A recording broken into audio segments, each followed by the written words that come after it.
I'm in a good mood. And I felt inspired last night.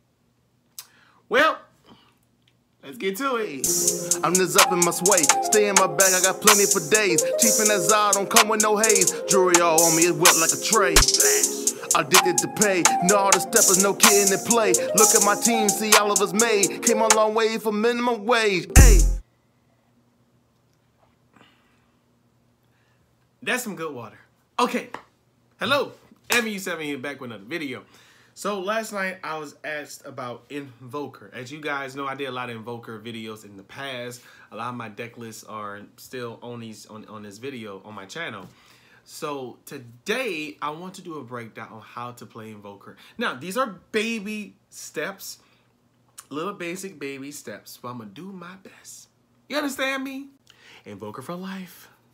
All right. Let's get to it. All right, guys, so we are back. Hope you guys enjoyed the introduction. Shout out to Jamere Hopkins for the dope song. He let me use it for my YouTube channel, which I'm so grateful for. And shout out to my brother Peter Dance. This deck is actually inspired by him, but by understanding how he operated the deck, it made me understand the concept of where to go forward with this deck. I love this deck so much. All right. But yeah, guys, for you guys who are aspiring Invoker players or trying to learn how to play Invoker, this video is made for you guys. Now, for future veteran players, I know a lot of the GOATs and Kings out there. By all means, if you guys need me to do another video and to do more in-depth about it, please let me know. I'm more than happy to do it. But in that, let's get to it. So, start off on Invoker on turn 1, right? On your turn. Obviously, you draw 6 cards. You always want to see Tournament of Power in your hand. It's a 1-drop blue card. You tap 1 blue energy and you play it. Now, if you don't see this card at all on your first draw 6 cards you draw from your deck, if you don't see it, you mulligan until you see it. Okay. Now, if you don't not see TOP by turn 2, you got to put this card in energy. You need to learn how to not use TOP. But like I say, if you're playing it and you're using it, I highly recommend it. Now, with Invoker, you always want to have a multicolored card on your second energy. Now, I highly recommend you either draw into a blue energy or a TOP. If you draw 2 TOPs, oh yeah, you're good. You're good because it saves you from the gates. Because look, remember, think about it though. You know, there are times where I have to play D-Magic in my energy, and I told my opponent, oh, he only has 3 more negates. So it gives him a confident boost. But outside of that, when you go in turn 2, you definitely want to play a multicolored card. I highly recommend you don't play a activate main one early game, but it's all based on your matchup. Usually, I would shoot for a combination attack or a sleepy boy, right? Or a multicolored battle card, depending on the matchup. Depending on the matchup, right? But in the beginning stages of turn 2 to turn 3, you always want to make sure your multicolored activate main cards. These cards right here, you definitely want to be able to have some of these in your hand. This will help you thin out your deck. You are searching your deck. Now, I gotta thank Bandai though, because with Tournament of Power Arena, you don't have to look at 3 cards. It says look at up to, right there. Look at up to. That means that, let's say you draw into a rival seeker. If you don't need it, you play at the bottom of the deck, right? That's what I do. And then, of course, when I look at the next 3 cards, next 2 or 3 cards, I'll add multicolored cards to my hand. But you definitely want to at least hold on to 2 Empress Death Beam by all means, right? Now, one thing about Android 17 is that the Android 17 card is a turn 4 kickoff, in my honest opinion. Not only that, you get to use it for combo energy and you get to use it for awakening. It's still one of the best cards in the game. Now, Bandai did mention something about set 19. So I think I'm really telling them to give Invoker support. I'm friends with them, but I just hope they make it. But with Android 17, he is a turn 4 kickoff, right?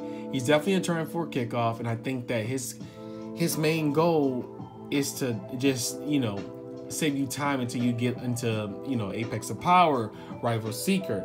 Now, by turn 5, this card is so beautiful.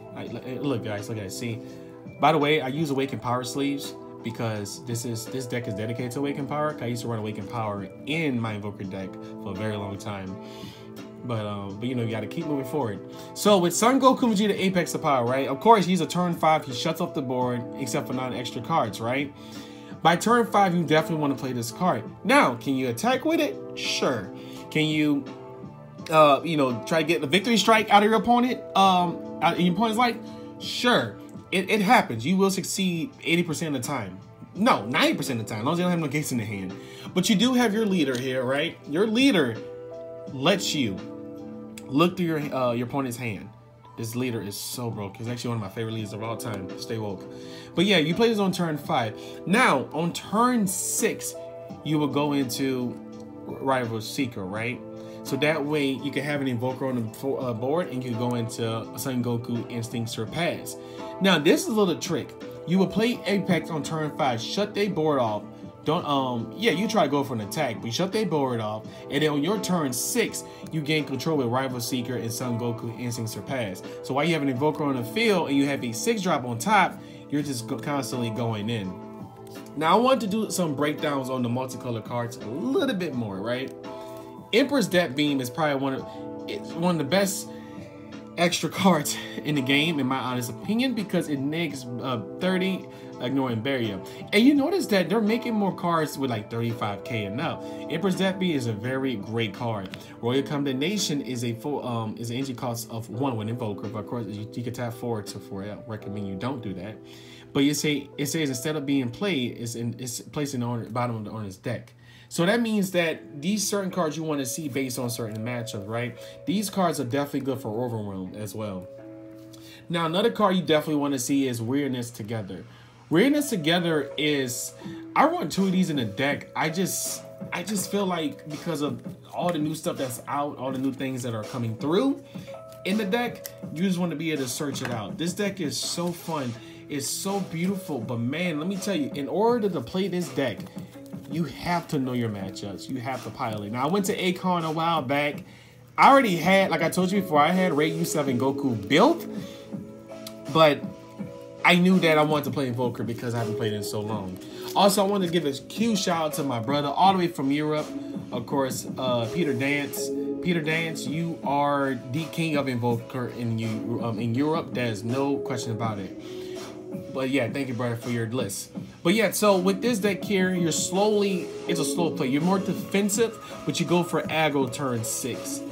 But yeah, I just figured I'll do a quick little video on that. But just know that you need a TOP in hand. Having this card is key if you see it. Okay? And of course, you have to catch off a blow, which we have 2 cards that hit the errata list here. I don't think Bandai will take it off, but catch off a blow still comes in handy. Apex of Power is just a phenomenal. It's one of the best secrets in the game. But yeah, with Android 17, if it comes off the list, then yeah, it definitely makes some changes. Other than that, you're relying on Android 17 turn 4, moving forward.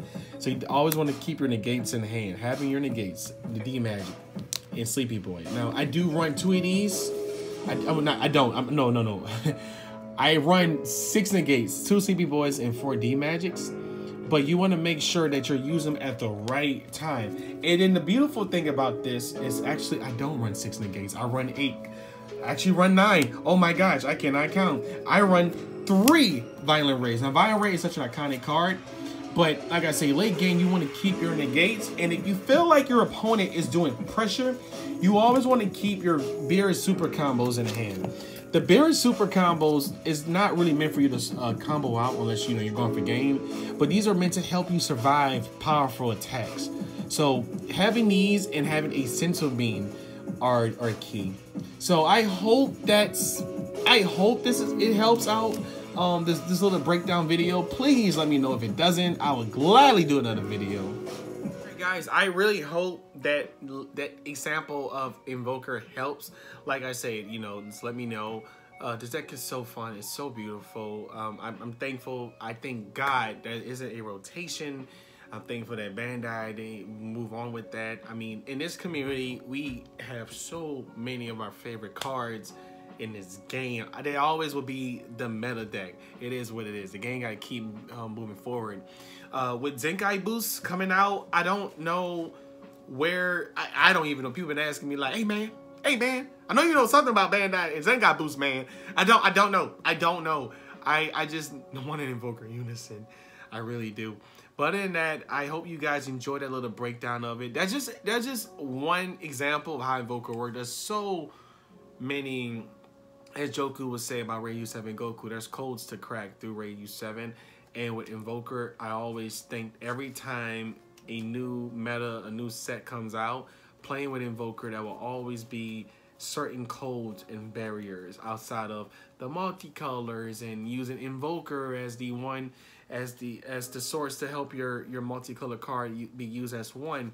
There's always a level of resources in this deck, and I think that's why this deck is so beautiful. I mean, there's only one version of this card, in the sense of looking at your opponent's hand and discarding it with U7, adding multicolor. The card is so broken.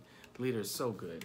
But other than that, I hope you guys enjoy, and I will talk to y'all later. Remember, stay positive, keep loving Shiny Cardboard, and the Lord loves you. Wait. Don't go just yet. Be sure to follow me on Instagram at EvanU7Glover. And don't worry, I'll follow back. Bye.